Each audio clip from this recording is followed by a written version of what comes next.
Ever feel like you're capable of so much more? Like there's this powerhouse inside of you just waiting to be unleashed? Mhm. Well, that's exactly what we're diving into today with James Allen's The Path of Prosperity. Right. Get ready, because this book, I'm telling you, it's packed with timeless wisdom on personal transformation and achieving lasting success and happiness. Mhm. And before you think it's just another one of those get-rich-quick schemes, let me assure you, Right. it's much deeper than that. It really is. What fascinates me about Allen is how he connects personal transformation to, true success. And I'm not just talking about money here. Right. He argues that it all starts with understanding how your thoughts shape your reality. Exactly. It's about harnessing that power of thought to navigate life's challenges, and really Mhm. unlock your full potential.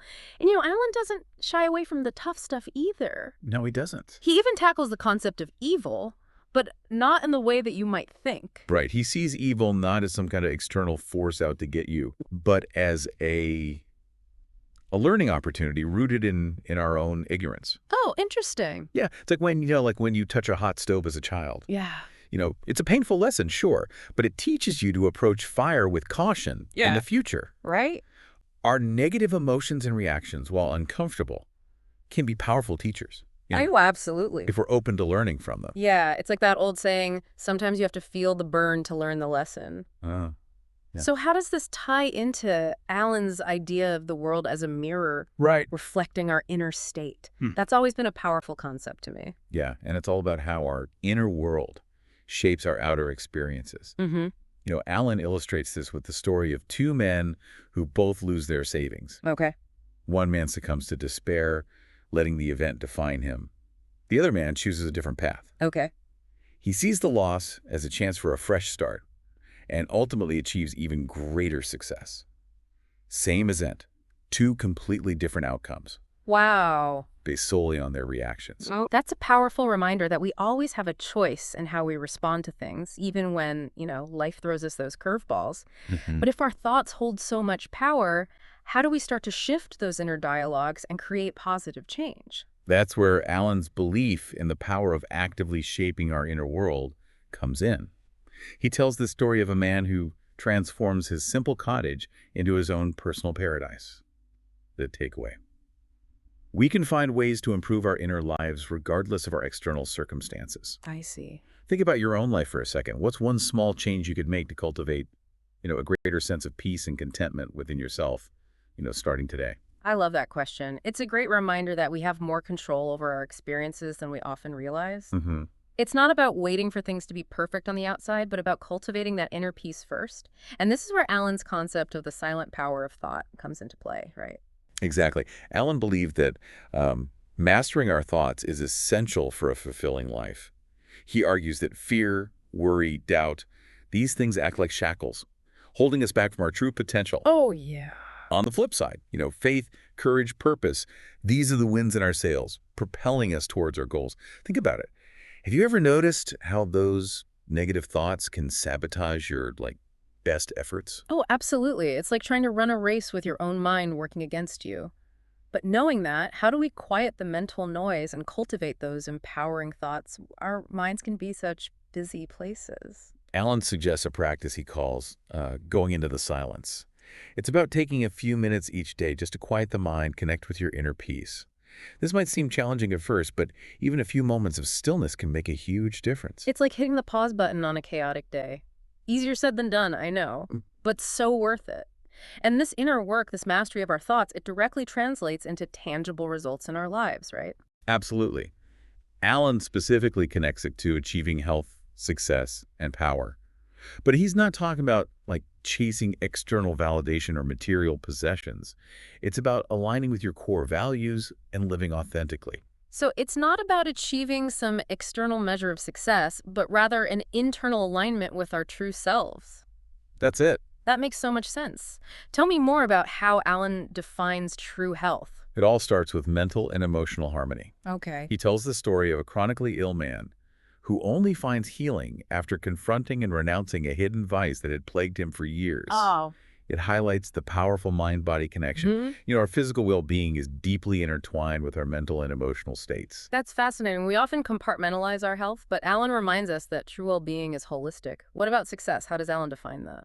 He says, true success isn't about winning at all costs, or accumulating wealth and accolades. Instead, it's about aligning your actions with your values and striving for excellence in a way that feels, personally meaningful. Okay. What are your passions? Yeah.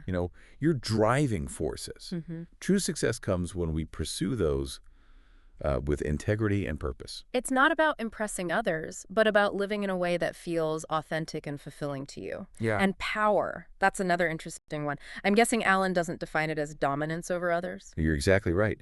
Alan believed that true power comes from self-mastery. Oh, okay. It's about learning to govern your own thoughts and emotions instead of being ruled by them. Right. It's about developing inner strength and resilience to, weather life's storms. Which ties back to confronting our inner evils, right? It- It's in understanding and overcoming those internal struggles that we discover our true power.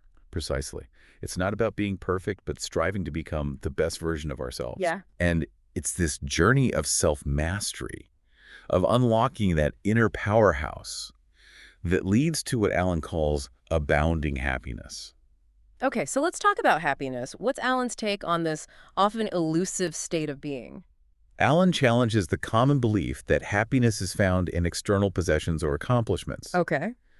He argues that true happiness is an inward state of contentment and peace that arises from transcending our selfish desires and finding fulfillment in something larger than ourselves. So it's not about chasing pleasure or accumulating things, but about cultivating contentment from within. Exactly. Tell me more about that. It's about recognizing that lasting happiness isn't about, like acquiring more and more things. Yeah. It's more about kind of shifting our focus inward and Mhm. finding contentment, like in the present moment, Right. rather than constantly chasing after something that we think, oh, this is going to make me happy. Right, right. You know? Yeah, which can be a radical concept. In a world that often tells us that happiness comes from having more stuff, or achieving a certain level of status. Yeah. Alan actually shares a poem in the book about a man who searches tirelessly for happiness only to find it when he stops looking, externally and Right. focuses on helping others. Exactly. It's when he puts aside his own desires and begins to, serve others that he finally finds the happiness that he'd been seeking, Right, right. So it's an important reminder that sometimes the most profound fulfillment comes from kind of shifting our focus outward. Yeah, it makes you think about those moments when you've experienced that sense of joy and fulfillment from Right. helping someone else. It's Yeah. it's a pretty powerful feeling. And it's interesting because this idea of selflessness ties directly into Alan's discussion of prosperity, which might seem counterintuitive at first. Absolutely. Alan challenges that age-old saying, nice guys finish last. Mhm. He suggests that true prosperity, it isn't about stepping on others to get ahead, Right. but it's more about aligning ourselves with a higher purpose. Yeah. Yeah. He sees integrity as a key ingredient in achieving lasting success. So we're not just talking about financial wealth here, No, but a more holistic exactly. kind of prosperity that Yes. encompasses all areas of life. Precisely. He defines prosperity as an inner realization rooted in integrity, trust, generosity, and love. Mm-hmm. It's about cultivating these qualities within ourselves, Yeah. which then radiate outward, into our interactions with the world. So it's about aligning our actions with our values even when it's difficult. Exactly. It's about showing up with integrity in all areas of our lives. Exactly. Alan argues that when we focus on nurturing those inner qualities, we become magnets for success and abundance, Right. not by, like manipulating or forcing things, Yeah. but by becoming a source of positive energy that just draws good things toward us. It's like that concept of attracts, Yes. when we operate from a place of integrity, generosity, love, Right. we naturally attract those same qualities back into our lives. Precisely. And he backs this up with real-world examples, of individuals who achieved remarkable success through, ethical conduct and unwavering faith in their principles. Mm-hmm. These were people who prioritized kindness, honesty, integrity above all else. Wow.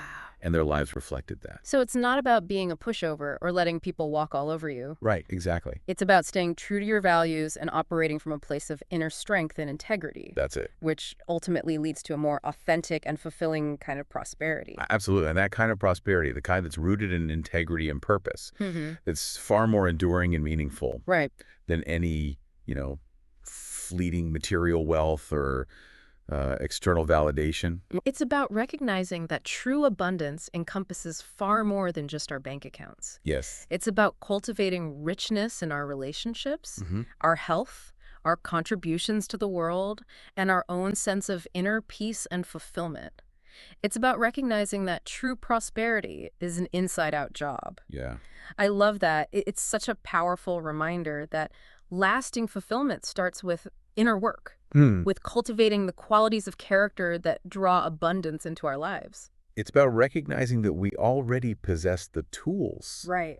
to create a life of meaning and fulfillment. Mm-hmm. And that brings us to Alan's final Okay. and perhaps most provocative thought. Okay. He challenges us to consider this. What if the very things that we perceive as obstacles, Yeah. those setbacks and challenges we face, are actually opportunities Right. for growth and transformation? It's easy to fall into that trap of complaining about our circumstances, to focus on what's wrong, and to see ourselves as victims of fate. But Alan urges us to shift our perspective. Right. Right. He wants us to look for the lessons hidden within those challenges and recognize how those experiences might be shaping us into stronger, wiser, and more resilient versions of ourselves. Imagine approaching those difficult experiences with a spirit of curiosity rather than resistance. Oh, interesting. What if instead of getting bogged down by setbacks, we asked ourselves, Yeah, what yeah. can I learn from this? How can I use this experience to grow? It's about embracing a growth mindset, Yeah. that belief that we have the capacity to learn and evolve no matter what life throws our way. Exactly. Think about a time when you faced a significant challenge in your own life. How did you handle it? Did you allow it to break you, or did you find a way to rise above it and emerge, stronger on the other side? I think Alan would argue that it's in those moments of struggle. Right. Those times when we're forced to dig deep and draw on our inner resources, Yeah. that we often discover our greatest strengths. Mm-hmm. We tap into a wellspring of resilience and resourcefulness that we didn't even know we had. Right. And that's where the real magic happens. Yeah. When we stop viewing challenges as roadblocks and start seeing them as opportunities for growth, for transformation, for becoming the most powerful and fully realized versions of ourselves. It's about recognizing that the path to true prosperity, to lasting happiness, and to a life of purpose and meaning doesn't lie in avoiding difficulty, Mm-hmm. but in learning to navigate it with grace, with courage, and an unwavering belief in our own potential. Well said. As we wrap up our deep dive into James Allen's The Path to Prosperity, I want to leave you with this question. What if, starting today, you chose to approach your challenges, your setbacks, even your so-called failures, as opportunities to learn, to grow, and to unlock even greater levels of inner power? What if you embrace the journey knowing that every experience, both positive and negative, holds the potential to shape you into the incredible human being you were always meant to be? That's something to reflect on for sure. It certainly is. And on that note, we'll wrap up another insightful deep dive. Until next time. Thank you for watching. Don't forget to like, subscribe, and comment. It would be a great source of help to maintain and develop this channel and the correlated website. This book overview was presented to you by olbooksummary.com. Are you interested in more insights into personal development books or motivational and inspirational books? Please visit olbooksummary.com and you will find a library of the most helpful self-development and human character development books overviews. See you soon with the next books overview video.